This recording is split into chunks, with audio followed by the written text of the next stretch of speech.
রিভান, চলো আজকে তোমাদের সাথে শেয়ার করি 9 তারিখের আমার একটা শ্যুটের ভিডিও। মানে শ্যুটে আমি যাচ্ছিলাম, আমার বান্ধবীকে একটা বৃত্তি লুকের উপর শ্যুট করব, তাই এখানে আমি অটোতে বসে গেছি। আমার বাড়ির এখান থেকে কিছুটাই, হসপিটাল মোড় থেকে আমি অটোতে বসে গেছি আমার ব্যাগপত্র সব নিয়ে। আর এই যে এই জিনিসগুলো নিয়ে হাঁটা কতটা যে কষ্টকর, এটা শুধুমাত্র মেকআপ আর্টিস্টরাই বুঝবে। কাঁধ ব্যথা হয়ে যায় ভাই হাঁটতে হাঁটতে, আর এই ব্যাগ নিয়ে। তো তারপরে এই যে অবশেষে অটো ছেড়ে দিল। তো আর কালকের ওয়েদারটাও এত সুন্দর ছিল, বলার মতন নয়।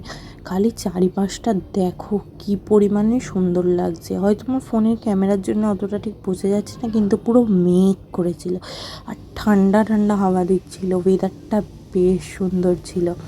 তো হুট করেই আমাদের ঠিক হয়েছিল যে একটা আমরা বৃদ্ধির উপর লুক ক্রিয়েট করব। তো আমি আমার বান্ধবীকে বললাম, আর বান্ধবীদের থেকে ভালো মডেল কী হতে পারে বলো? কোনো পয়সা লাগবে না, কিছু লাগবে না, ফ্রি মডেল। তো এখানে আমি অটোর থেকে নেমে হাঁটতে হাঁটতে আবার চলে যাচ্ছি। এখান থেকে আমাকে কিছুটা যেতে হতো। তো আমার অবস্থাটা খালি দেখো, আমার কাঁধে দুটো ব্যাগ, হাতে একটা রিং লাইটের ব্যাগ, এই নিয়ে আমি হাঁটতে হাঁটতে যাচ্ছি আমার গন্তব্যের উদ্দেশ্যে। খুব কষ্ট হয় জানো তো এরকম করে হাঁটতে।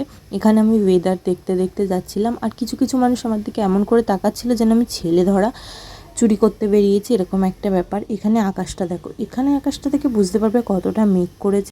এখানে আমার বান্ধবী আর ওর বোন আমাকে নিতে চলে এসছে, নাইটি পরে দুজনেই এসছে। ওরা দুজনে হাই করছে। এটা হচ্ছে পিয়ালি আর এটা হচ্ছে পৌল। হচ্ছে আমাদের শ্যুট একদম কমপ্লিট হয়ে যাওয়ার পরের লাস্ট ক্লিপ। তো আজকে আমি এখানে তোমাদেরকে দেখাবো যে আমার হেল্পার ছিল, সব থেকে বেশি ও আমাকে হেল্প করেছে।